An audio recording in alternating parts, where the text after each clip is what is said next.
Listo. Muy buenos días, estamos a díganme, 9 de abril y es la cuarta sesión del libro La Trenza. Continuamos leyendo a una escritora francesa que pues sigue dando de qué hablar con una lectura muy sutil, no demanda mucho, no compromete, es un libro corto y sobre todo entrelaza historias de mujeres. Sí hay hombres de por medio, pero ahí la razón de ser es hablar de denuncia de mujeres en tres diferentes países.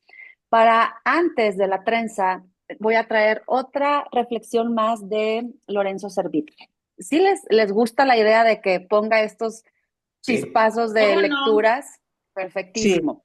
Bueno, sí. mira, Silvia Cherem, aparte de que ella escribió este libro, yo les recomiendo otro que se llama Ese Instante. Ese Instante, ella lo publicó en el 2020 y habla de 6 personajes de la vida real, hechos reales, y en un tono periodístico, no amarillista, está narrando sucesos importantes donde, como dice el título, la vida les cambia totalmente por ese instante. Entonces vale mucho la pena. Yo recuerdo perfecto el momento en el que leí ese libro. Estaba de vacaciones con mis sobrinas, mi hija, mi cuñada.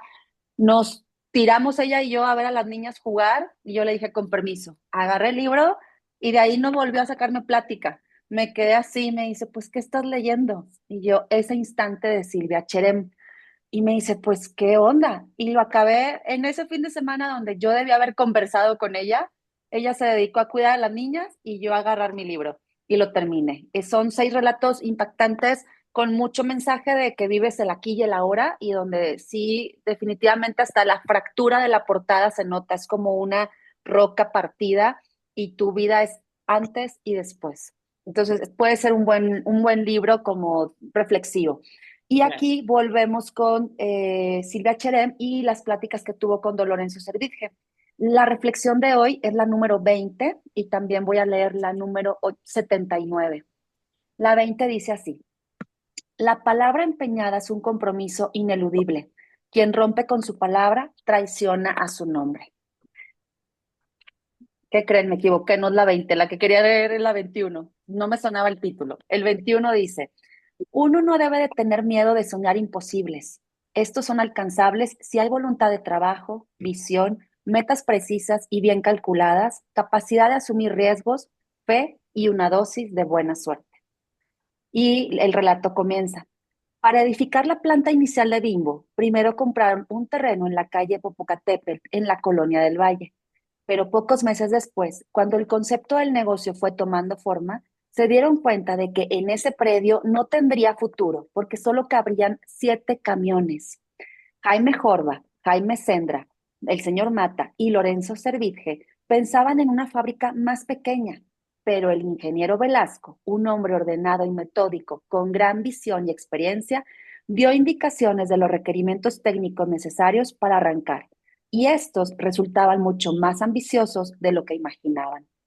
Con mucha suerte, sin perder ni un solo centavo, pudieron vender aquel primer terreno para comprarle otro a Daniel Montul, un hombre trabajador y sencillo, dueño de la cerillera La Central, propietario de un fraccionamiento industrial en la colonia Santa María Insurgentes y además suegro de don Lorenzo.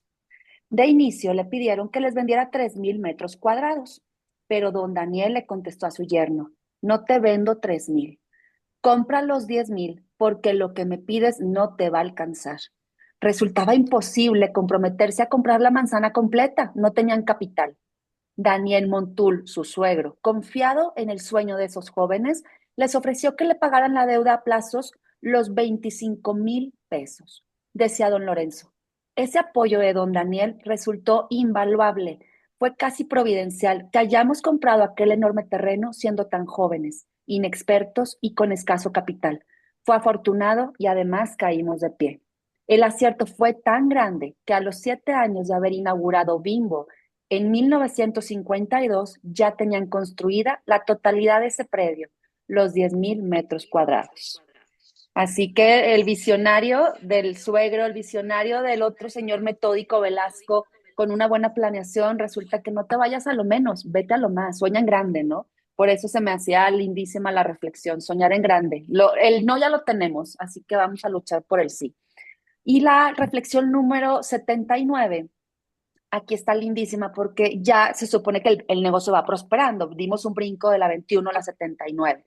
Imaginemos que Bimbo ya ha crecido mucho. Y aquí dice, un negocio no se hace pensando en venderlo, se lucha y se construye para toda la vida. Venderlo es como perder a un hijo.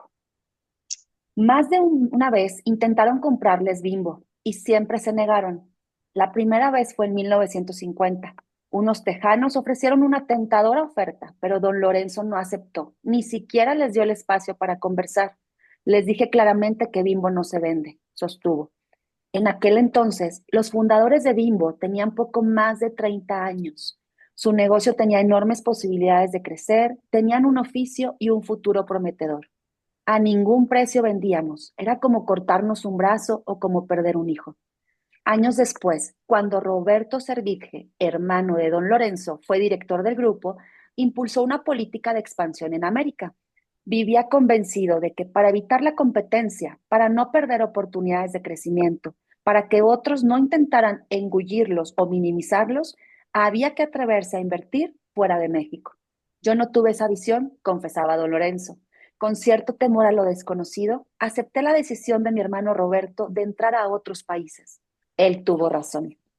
De entonces a la fecha, y sobre todo bajo la dirección de Daniel Servitje, hijo de don Lorenzo, la tercera gran transición del grupo, la opción ha sido seguir creciendo a nivel mundial, diversificarse comprando a otros, abriendo nuevas plantas, creando más productos e implementando más redes de distribución.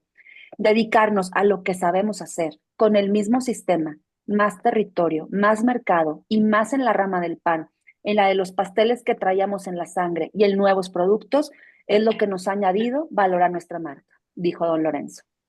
Entonces, la reflexión creo que es la combinación perfecta, ¿no? El que tiene valor, el que obviamente es válido tener miedo, porque no creemos que seamos grandes para lograrlo, y lo desconocido. Yo creo que aunque volteemos y la historia se enfoca a una empresa, siento que lo podemos aplicar en la vida diaria. ¿Cuántas veces no hemos querido dar ese gran paso?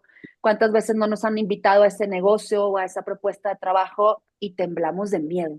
Pero el miedo es lo que nos da ese valor a saltar al precipicio. Creo yo que es la diferencia. Sentir miedo es tener agallas. No sé si ustedes quieran compartir o les haya pasado algo parecido.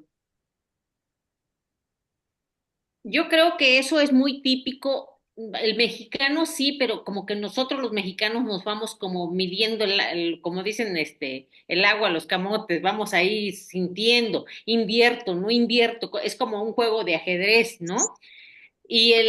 Por ejemplo, le comentaba yo mucho a mi esposo, los gringos no, como que no miden, ellos van a lo grande, o sea, hacen un McDonald's, no deja McDonald's, ya trae publicidad, un negocio de llantas que traen de Estados Unidos, ¿no? No saben ni cómo les va a ir, si el mercado lo acepte, no lo acepte. Y pues yo de verdad, ese libro sí lo quiero leer porque está interesante, porque ¿quién en la vida no ha hecho pasteles? Mi abuela, tatarabuela y no sé qué. Eso, ese asunto, esa situación lo vi en un cliente que hizo tortillas de harina, empezó en su casa la esposa Ujú. y fueron poniendo un local, otro local, Alimentos Cuti se llamaba, y Muy empezaron bien. a abarcar toda la República Mexicana y yo decía, ¿cómo? Si cualquiera puede hacer tortillas de harina, o sea, ¿cuál es ese toque? Sí, Es sí. pues, pero aquí juntaron dos mezclas, la de don Lorenzo y el hermano y el hijo. Así es, la diferenciación y ese valor y esa planeación les va a gustar mucho. Yo creo que es Sí, algo que familiarmente y empresarialmente aplica, y hombre impecable aparte. Siempre dice, hay otro que habla de impuestos, habla de gobierno, habla de familia, habla de las hijas. Él tuvo 6 hijas seguiditas y después 2 varones. Y su hijo, el primer hombre que nace es Lorenzo, y Lorenzo es el que sigue siendo el director de Bimbo, pero dice, yo creía que a mis hijas, pues no las iba a inculcar a meterse al negocio, o sea, nunca las impulsé a que fueran a dirigir, pero gracias a las mujeres, a mis hijas, a las calidades de hijas que tuve, me di cuenta de lo que aportan las mujeres, y jamás, jamás fue el que impidió que las mujeres ocuparan puestos importantes en Bimbo y mucho menos que también fueran hasta repartidoras del pan. O sea, las mujeres pueden generar trabajo, ¿no? Y pueden trabajar. Entonces hay muy buenos valores en ese libro. Y bueno, la contraparte, situación global. Vámonos ahora sí de lleno a la trenza. En la trenza estábamos platicando de la chica Julia, italiana. Ella por casualidad entra a una biblioteca para buscar más libros para su papá y en eso reconoce que alguien está ahí, se le hace familiar, ve el turbante, se topa y se atreve ella a dar el primer paso. Lo saluda y le dice buongiorno y él se queda como extrañado de déjame ver de quién estoy refiriéndome y se distinguen y se reconocen. Entonces, ahí comienza y dice, ya me perdí. Ah, no, aquí dice, tal vez pueda ayudarlo, le dice Julia. Conozco muy bien las secciones de la biblioteca. ¿Buscas algún libro concreto? El hombre le explica que quiere un libro en italiano, que no sea muy complicado, precisa.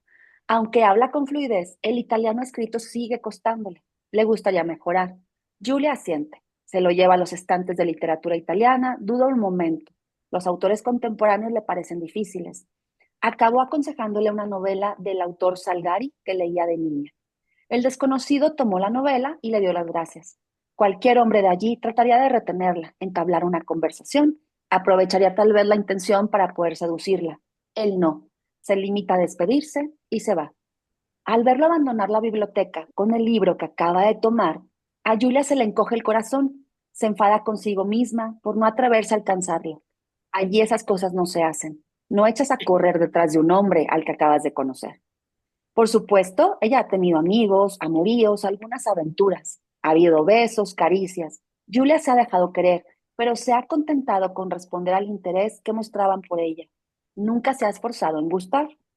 Toma el camino de vuelta al taller pensando en el desconocido, en el turbante que le da un aspecto extravagante de otra época, en el pelo, ese pelo que tiene que ocultar. Al día siguiente regresa con la esperanza inconfesada de volver a encontrárselo en la biblioteca. Sin embargo, ese día no necesita libros. Aún no ha acabado los que le está leyendo a su papá. Al entrar en la sala de lectura se queda petrificada. Ahí estaba él, en el mismo sitio que el día anterior. Alza la mirada hacia ella como si la esperara. En ese instante Julia siente que el corazón va a salírsele del pecho. El hombre se le acerca tanto que Julia puede notar su cálido y azucarado aliento. Quiere darle las gracias por el libro que le recomendó. No sabía qué regalarle, así que le ha llevado una botellita de aceite de oliva de la cooperativa en la que él trabaja. Julia lo mira conmovida. Ahí, en él, hay una mezcla de delicadeza y dignidad. Es la primera vez que un hombre le produce ese efecto. Sorprendida, coge la botellita del aceite de oliva. Él explica que prensó las aceitunas personalmente después de recogerlas. Cuando está a punto de irse, Julia se arma de valor y con las mejillas encendidas le propone ir a dar un paseo por el malecón. El mar está cerca, el cielo está despejado. El desconocido duda un momento antes de aceptar. Tamali Singh, así se llama, no es un hombre hablador. Es un hecho que la sorprende. Allí los hombres en Italia son charlatanes, les gustan hablar de sí mismos. El papel de mujeres es escuchar a los hombres. Como le ha explicado su madre, al hombre hay que dejarlo brillar. Pero a él, a Kamal, es diferente. No se abre con facilidad. Sin embargo, a ella está a contarle su historia. Kamal es de religión Sikh. Abandonó la ciudad cachemira a los 20 años, huyendo de la violencia ejercida. Desde unos sucesos de 1984, el ejército indio ahogó en un baño de sangre las reivindicaciones de los independentistas. Kamal llegó a Sicilia entonces, como muchos optan mandar a sus hijos para poderse salvar. Fue acogido por la importante comunidad Sikh de la isla. Italia es el país europeo que más Sikhs recibe después de Gran Bretaña. Eso le explica Kamala Julia.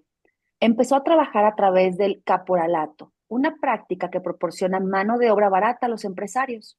Le explica a Julia cómo el caporale recluta y lleva a su lugar de trabajo a los indocumentados como él.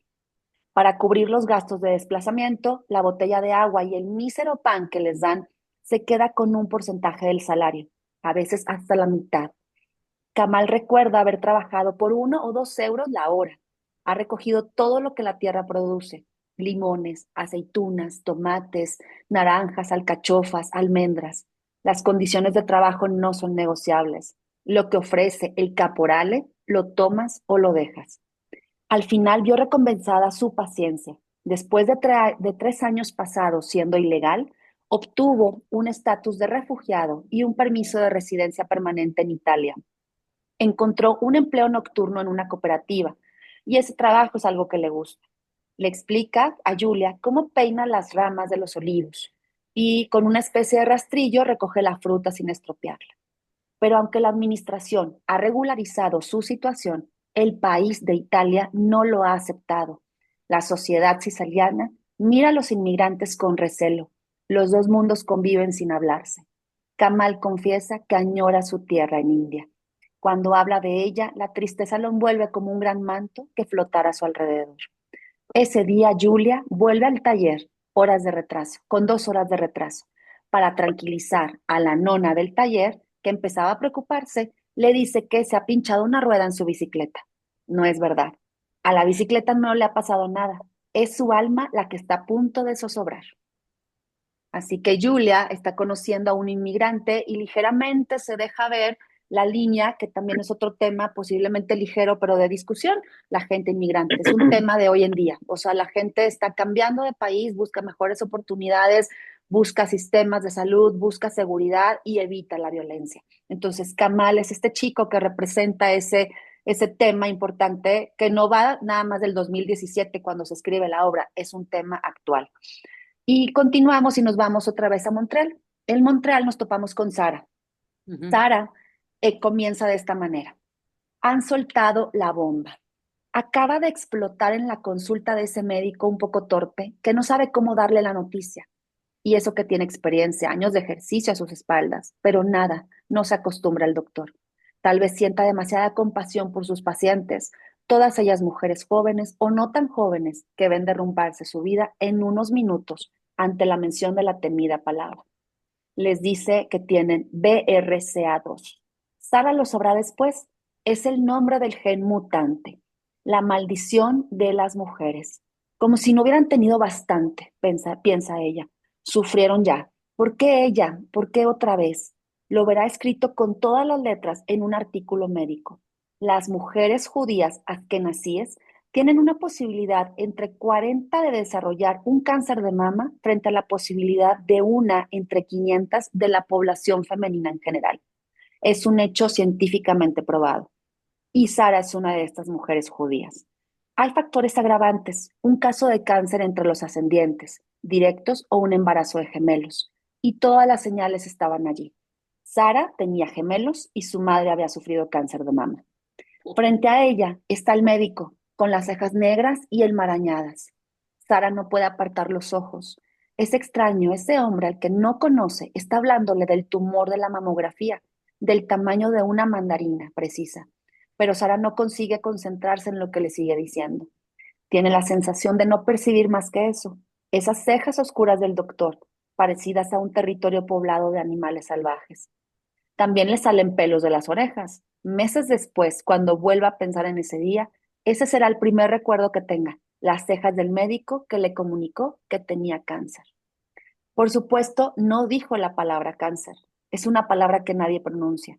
Una palabra que hay que adivinar después de la perifrasis y de la jerga médica bajo la que la sepultan. Es como si fuera un insulto, un tabú o algo maldito, pero se trata de eso, cáncer. Del tamaño de una mandarina, dijo. Está ahí, sí, ahí.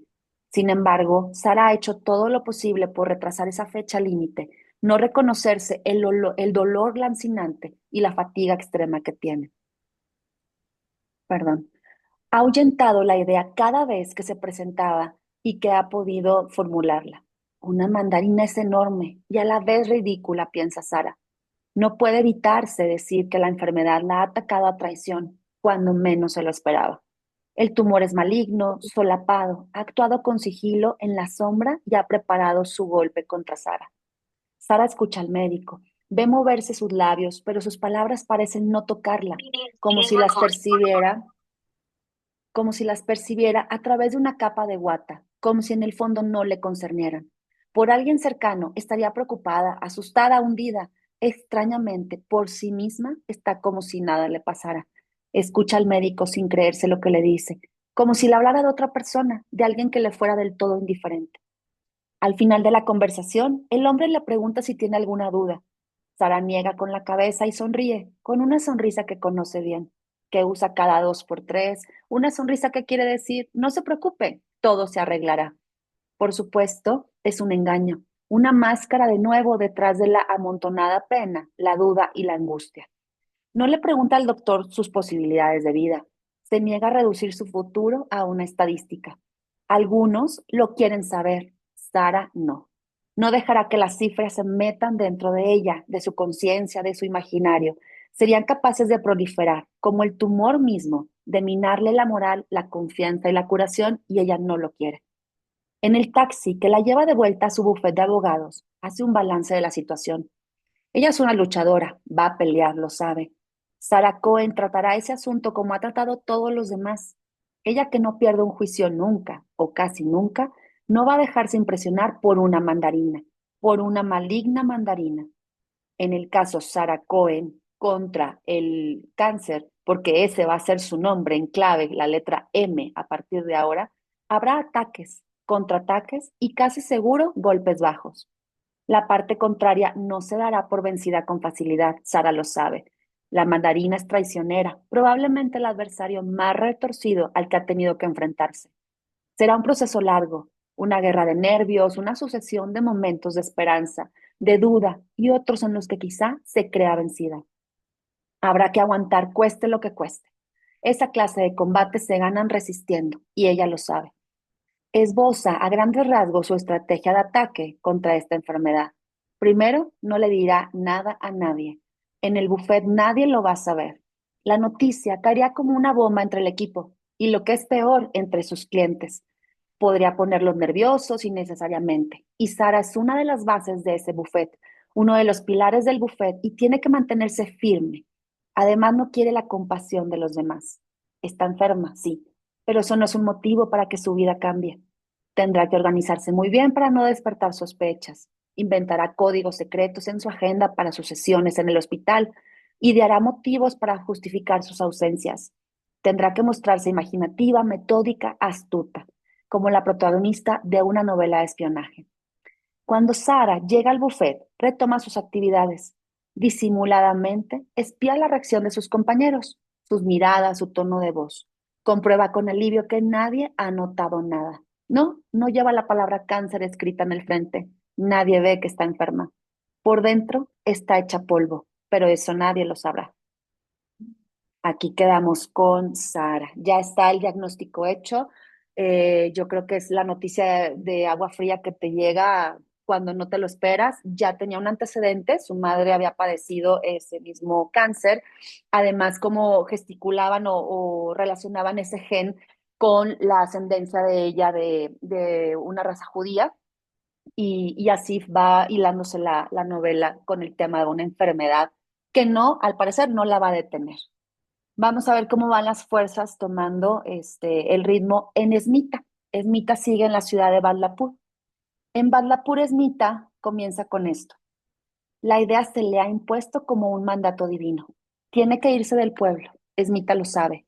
Lalita no volverá a la escuela. El maestro le pegó por negarse a barrer la clase delante de los demás. Con el tiempo, esos niños se convertirán en los granjeros cuyas letrinas tendrá que vaciar Lalita. De eso ni hablar. Esmita no lo permitirá. Una vez oyó una frase de Gandhi, citada por un médico al que conoció en un dispensario del pueblo de al lado. Nadie debe de tocar con las manos los excrementos humanos. Al parecer, el Mahatma declaró que el estatus de los intocables era ilegal, contrario a lo que decía la Constitución y a los derechos humanos. Pero después de eso, nada cambió. La mayoría de los de la casta Dalit aceptan su destino sin rechistar. Otros se convierten al budismo para escapar del sistema de castas, como Baba Set, el maestro espiritual de esa casta Dalit. Esmita ha oído hablar de esas grandes ceremonias colectivas en las que miles de personas cambian de religión. Incluso se han promulgado leyes anticonversión para tratar de contener ese movimiento que debilita el poder de las autoridades. Ahora los candidatos a convertirse deben conseguir una autorización si no quieren ser perseguidos judicialmente, lo que no deja de ser irónico. Es como pedirle permiso al carcelero para evadirse. Esmita no es capaz de tomar ese camino. Siente demasiado apego a las divinidades que sus padres veneraban antes que ella. Sobre todo cree en la protección de su dios Vishnu, a quien dirige sus plegarias día y noche desde que nació. A él le confía sus sueños, sus dudas y sus esperanzas. Abandonarlo la haría demasiado, demasiado triste. La ausencia de su dios Vishnu dejaría en ella un vacío imposible de llenar. Se sentiría aún más huérfana de cuando murieron sus padres. En cambio, no siente el menor apego por el pueblo que la ha visto crecer. Esta tierra manchada que tiene que limpiar un día tras otro sin descanso. No le ha dado nada.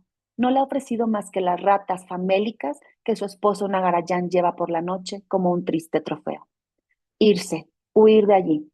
Esa es la única salida y lo sabe Esmita. Por la mañana despierta a su marido. Nagarayana ha dormido profundamente. Ella, en cambio, no ha pegado un ojo.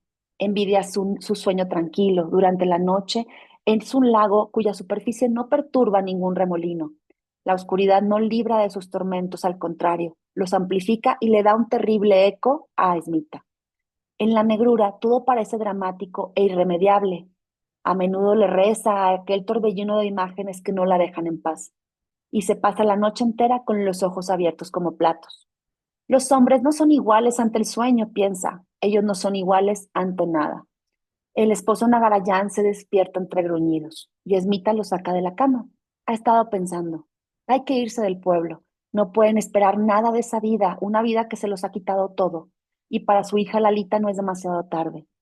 Cuando Nagarayán la escucha, piensa que su esposa está desvariando y que ha vuelto a pasar una mala noche.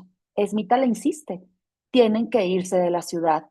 Dicen que allí reservan plazas en las escuelas y las universidades para los Dalit. Vámonos, plazas para gente como nosotros. Allí Lalita tendrá una oportunidad. Nagarayán niega con la cabeza. La ciudad es una fantasía, un sueño absurdo. Allí ningún Dalit tiene donde refugiarse. Se amontonan en las aceras o en los poblados. Ahí al menos tendrán un techo y algo que echarse a la boca. Esmita se indigna. Comemos ratas y recogemos mierda. En la ciudad encontraremos trabajo, viviremos con dignidad. Ella está dispuesta a aceptar el reto, es valiente, sufrida y aceptará lo que le ofrezcan, cualquier cosa antes de la vida que llevan. Ahora Nagarayán está totalmente despierto. ¿Es que se ha vuelto loca? ¿Acaso cree que puede disponer de su vida de ese modo? Entonces le recuerda aquella terrible historia que conmocionó al pueblo hace algún tiempo. La hija de uno de sus vecinos, Dalit como ella, decidió irse a estudiar a la ciudad, pero los de la casta Yat le dieron alcance y la mataron. La llevaron a un sitio apartado y ahí la dejaron. Cuando volvió a casa, apenas podía andar la familia al encontrarla. Los padres no pudieron denunciar los hechos. El consejo del pueblo era inválido para la noticia. Por supuesto, está en manos de la casta Yat. Entre sus miembros no hay ninguna mujer ni ningún Dalit como debería ser el caso. Sus decisiones tienen fuerza de ley, incluso si son contrarias a la constitución india. Esa injusticia paralela nunca se discute. El consejo ofreció a la familia un puñado de billetes como compensación, a cambio de que retiraran la denuncia de que habían matado a la joven. Su padre intentó apoyar esto, pero no pudo resistir la presión de la comunidad y acabó quitándose la vida. Esmita conoce esa historia. No necesita que se la recuerden. Sabe que allí, en su país, las víctimas de cualquier cosa y más mujeres son culpables siempre. No hay respeto para las mujeres, y menos aún si son Dalit o intocables. Esos seres a los que no se les puede tocar ni siquiera mirar son violados sin contemplaciones también. Al hombre que tiene deudas se le castiga violando a su mujer. Al que se acuesta con una mujer casada, violando a sus hermanas. Esta violación es un arma poderosa en India. Nagarajan intenta razonar con Esmita. Huir es garantía de represalias terribles y también la tomarán contra su hija Lalita. La vida de una niña no vale más que la suya. Las violarán, las colgarán de un árbol o ambas, como hicieron con mujeres Dalit de un pueblo cercano. Esmita ya ha oído esa cifra y le estremece. 2 millones de mujeres asesinadas en el país todos los años. 2 millones de víctimas de la barbarie de hombres. muertas en medio de la indiferencia general. Al mundo entero le tiene sin cuidado. El mundo las ha abandonado. ¿Qué cree que es ella frente a esa violencia? Frente a esa avalancha de odio. ¿Piensa que podrá escapar de eso? ¿Te cree más fuerte que las demás, mi esposa? Pero esos argumentos aterradores no someten la determinación de Smita. Se irán y se irán de noche. Hará los preparativos a escondidas. Se marcharán a la ciudad Benares, una ciudad sagrada a 100 kilómetros, y allí subirán a un tren para atravesar India y llegar a Chennai, donde viven unos primos de sangre de Smita. Es una ciudad a la orilla del mar. Cuentan con un hombre que creó una comunidad de pescadores para la gente como ella. Nagarayan la vuelve a mirar de hito en hito, con incredulidad. ¿Con qué dinero pagarás el viaje? Los billetes de tren valen más que todas tus pertenencias juntas. Le dieron sus escasos ahorros al profesor Brahman para mandar a Lalita a la escuela y ya no les queda nada. Esmita baja la voz, está agotada tras noches sin dormir, pero extrañamente, ahí, en la oscuridad de la choza, parece más fuerte que nunca. Hay que recuperar el dinero. Sabe dónde está. Una vez, al entrar en casa de ese brahman para vaciar las letrinas, vio a su mujer guardando dinero en la cocina. Ella va allí todos los días. Bastarían unos instantes para... Y en eso Nagarayan estalla. Pero, ¿qué te ha pasado? ¿Qué se ha apoderado de ti, Esmita? Tu terrible idea harán que nos maten a todos. Prefiere cazar ratas toda la vida y padecer la rabia antes que secundarla en sus planes insensatos. Si la descubren, morirán todos y de la peor manera posible. Es un juego peligroso y no vale la pena, Esmita. En Chennai, en esa ciudad a la que quieres ir, hay tan poca esperanza para ellos como en cualquier otro sitio. La esperanza está en esta vida, sino en la siguiente. Si se portan bien, puede que el ciclo de las reencarnaciones se compadezca de ellos. En secreto, Nagarajan sueña con reencarnarse en rata, pero no en una de esas hirsutas y famélicas que cazan los campos con las manos desnudas y asa por la noche, sino en aquellas ratas sagradas de un templo llamado Desnoque, cerca de la frontera de Pakistán, al que su padre lo llevó cuando era niño. En el templo hay más de 20.000 ratas pardas, consideradas divinas, a las que la población protege y alimenta llevándoles leche. Están al cuidado del sacerdote. La gente acude desde todas partes con ofrendas y Nagarajan recuerda preciosamente esa historia. El templo fue construido en honor de un hijo perdido. A fuerza de pasarse el día cazando roedores en los campos, Nagarayan ha acabado encariñándose con ellos, con las ratas, y lo ha vuelto como algo familiar. En el fondo, esas criaturas son como yo. Tienen hambre e intentan sobrevivir, se dice. Sí, sería maravilloso reencarnar en rata del templo de Vishnu y pasarse la vida bebiendo leche. Esmita no está dispuesta hasta la próxima vida. La que quiere es esta y ahora, y para la Lalita y para ella. Recuerda a un Dalit llamado Kumari Mayawati, que alcanzó las más altas cumbres del estado y ahora es la mujer más rica del país, una intocable convertida en gobernadora. Dicen que se desplaza en helicóptero. Ella no se doblegó y no esperó a que la muerte la librara de la vida. De acuerdo, se dice Smita. Si tú, Nagarayal, no quieres acompañarnos, me iré sin ti. ¿Qué tal la revelación? Una mujer en esas condiciones revelándose, difícil de creer, pero yo espero que una entre un millón suceda, porque obviamente estamos volviendo a que es una novela. Es una novela, ella, la escritora Laitita Colombani, se inspiró de un viaje que hizo a la India, viendo las condiciones de pobreza y además investigando que esos casos ocurren, el sistema de cómo violentan a las mujeres, son penalizadas los maridos, no son tocados, pero sí las hijas, las hermanas, las madres. Entonces sabemos que eso ocurre y aquí lo importante es, ojalá ocurra esa rebelión. Ella está pidiendo, si tú no quieres, si quieres reencarnar en una rata, ahí quédate. Pero lo que va a tener que hacer es Mita, si por ahí nos acordamos, ellos se quedaron sin ahorros, se los dieron al profesor, el profesor que le pidió o le exigió a Lalita que barriera la escuela o la clase, pero dice Smita, voy a tener que robar. Voy a ir a una de las casas en las que yo recojo los excrementos porque sé que la esposa de ese brahman guarda ciertas monedas en una cajita de su cocina. Y peor aún, o sea, Nagarayan dice, estás peor de loca. O sea, te van a seguir a ti o a mí me van a castigar. Pero pues así es como termina este caso de Esmita. ¿Qué les ha parecido ahorita lo que llevamos, lo poco de Julia, donde se topa con el chico Kamal, el caso de Sara, donde ya tenemos un diagnóstico pues terrible de enfermedad, y ahora Esmita? ¿Qué está pasando por sus mentes? Todavía nos seguimos sorprendiendo. ¿Han investigado, han leído algo de que, a ver, quiero saber, esto pasa, no pasa? ¿Qué les ha pasado? Si gustan compartir. Y si no, no se preocupen porque continúo con Julia. ¿Quieren saber un poco más de Julia? Lo que ¿Sí? está pasando, Ujú. perdón, Adelante. yo tengo micrófono, sí, ¿verdad? Sí, adelante.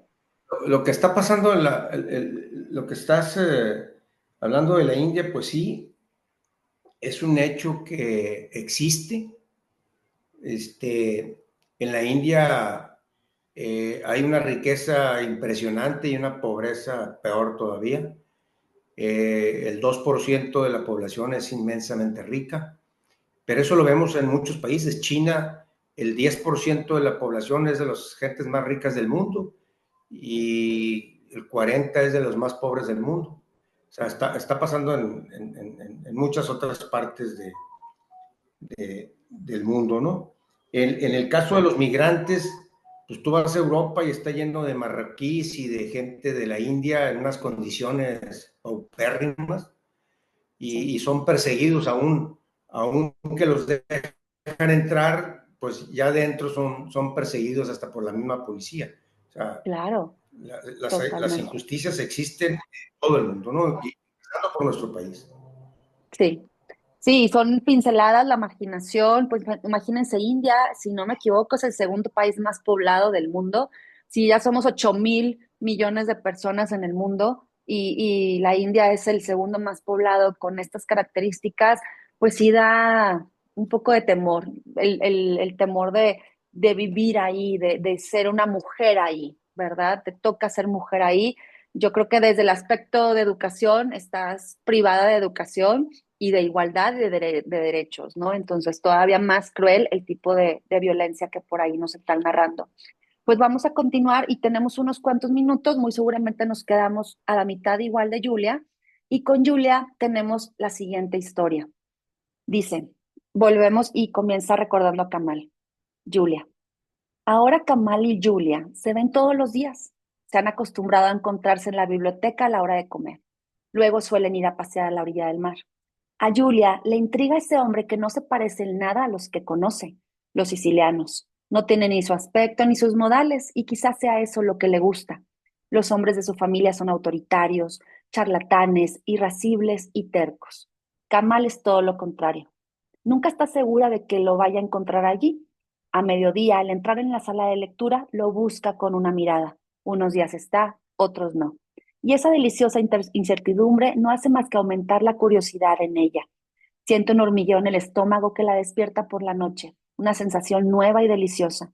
Lee y relee los poemas de Pavaise, cuyas palabras son el único remedio para esa necesidad de él que ya tiene. Ocurre un mediodía. Mientras está paseando, Yula lo lleva un poco más lejos que de costumbre, a una playa a la que no van los turistas. Quiere enseñarle un sitio al que a veces va a leer. Es una cueva que nadie conoce, le dice. Al menos a ella le gusta pensar en eso. A esa hora, la cala está desierta. La gruta es tranquila, húmeda y oscura, a resguardo del mundo.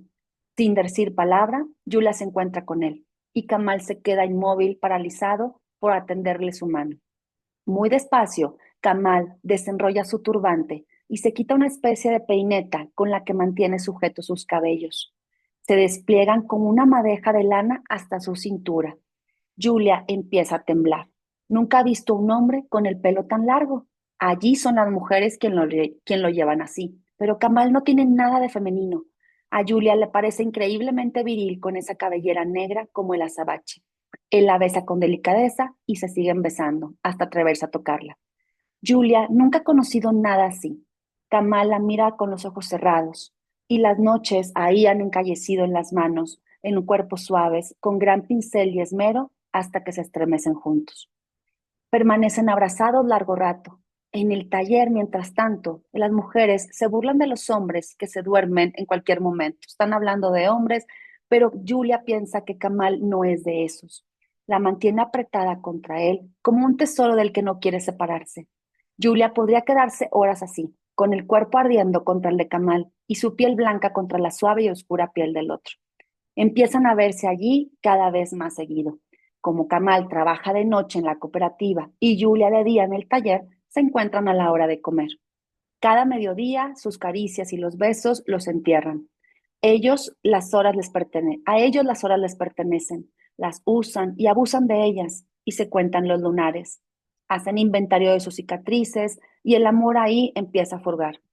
A Julia, encontrarse así con Kamal la hace pensar en las parejas a las que veía de niña bailando en las verbenas de verano. Juntarse, alejarse, esos son los pasos de baile de su relación, marcada por idas y venidas a sus respectivos trabajos y de día y de noche. Un desajuste frustrante, aunque algo romántico. Kamal es un hombre misterioso. Julia no sabe nada de él o casi nada. Nunca habla de su vida anterior, la que tuvo que abandonar para ir allí a Italia. Ante el espectáculo del mar, a veces su mirada se pierde. En esos momentos, el manto de tristeza reaparece y lo envuelve por completo. Para Julia, el agua es la vida, una fuente de placer renovado sin cesar y una forma de sensualidad.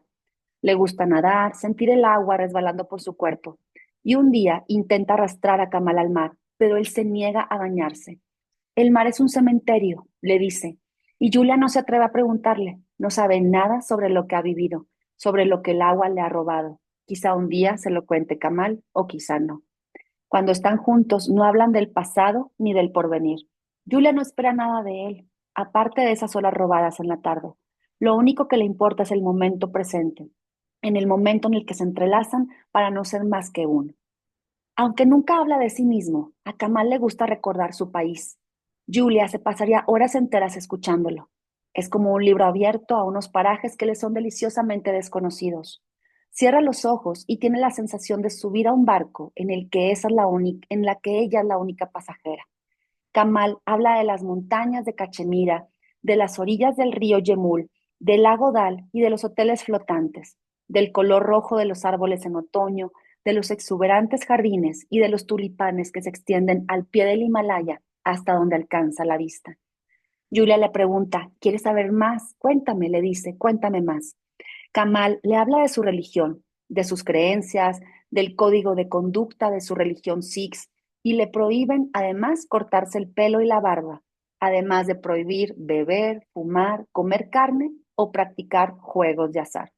Los Sikhs piensan que todas las religiones pueden llevar a él, al Dios, y que en consecuencia todas merecen respeto. A Julia le gusta esa idea de fe sin pecado original, sin cielo ni infierno. Pero Kamal, el cielo y el infierno, perdón, para Kamal, el cielo y el infierno solo existen en este mundo, y ella se dice que tiene razón. La religión Sikh, le explica Kamal a Julia, considera que el alma del hombre y de la mujer son iguales. Trata de mismo modo a los dos sexos. Las mujeres pueden recitar los himnos divinos en el templo y oficiar todas las ceremonias, por ejemplo, la del bautismo. Tienen que ser respetadas y honradas por su papel en la familia y en la sociedad. Un Sikh debe ver a la mujer de otro como una hermana o una madre y a la hija de otro como si fuera su propia hija, signo revelador de esa igualdad. Los nombres de pila Sikh son mixtos, los utilizan indiferentemente hombres y mujeres.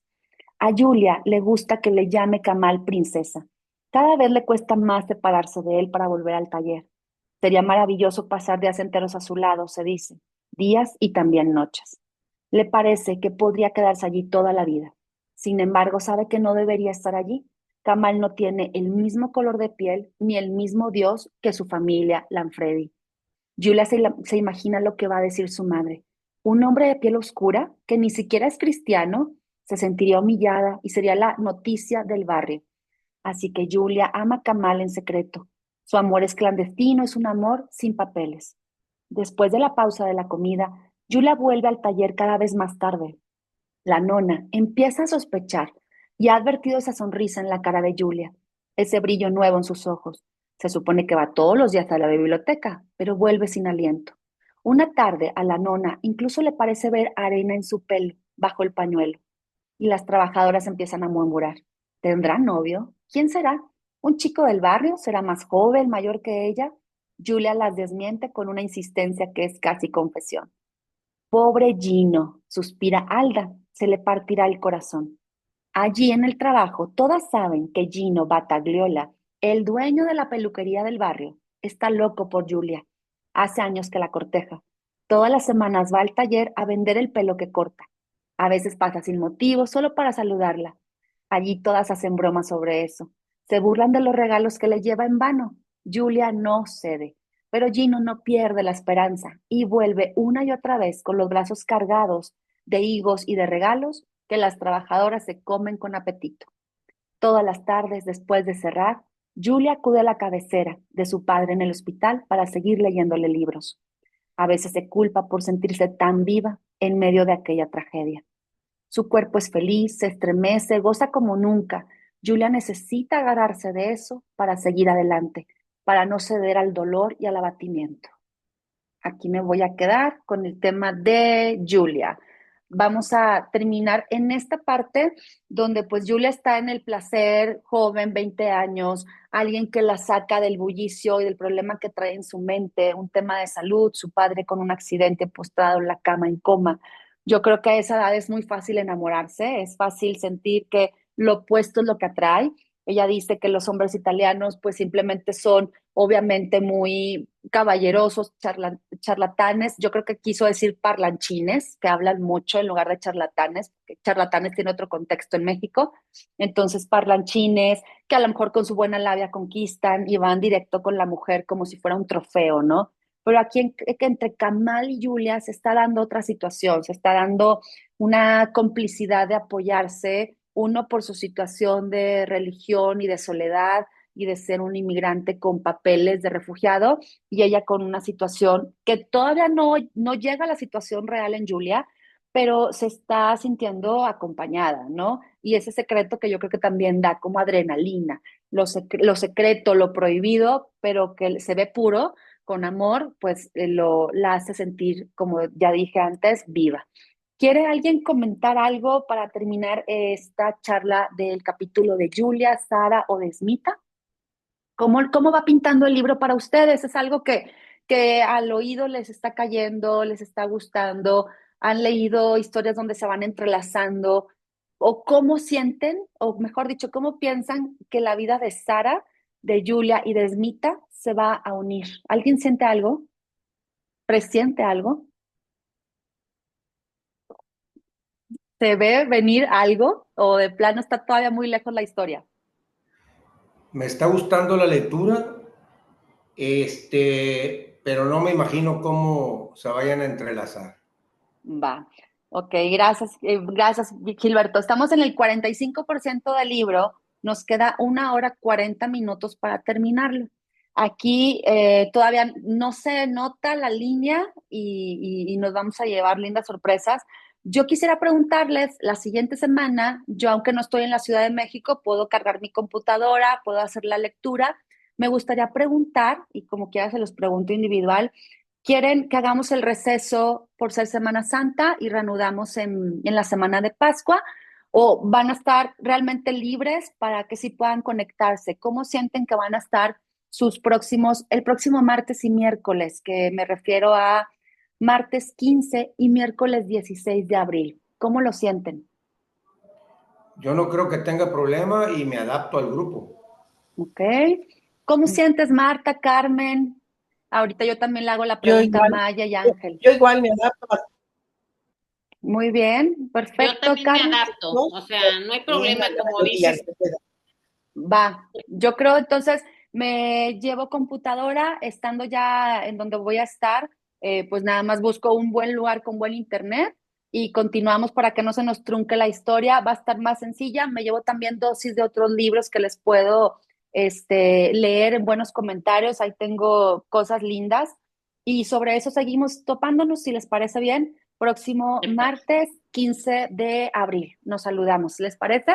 me ¿De parece. acuerdo? Gracias Perfecto. de nuevo por la confianza y cualquier comentario retro me pueden escribir feliz y nos saludamos el próximo martes. Un gusto en Muchas verlos. Que tengan gracias. bonito Para miércoles. todos, gracias. Igualmente, hasta luego. Bonito Gracias, fin para Marta. todos. Bye, Maye. Gracias. Bye, Ángel. Bye, Gilberto. Gracias.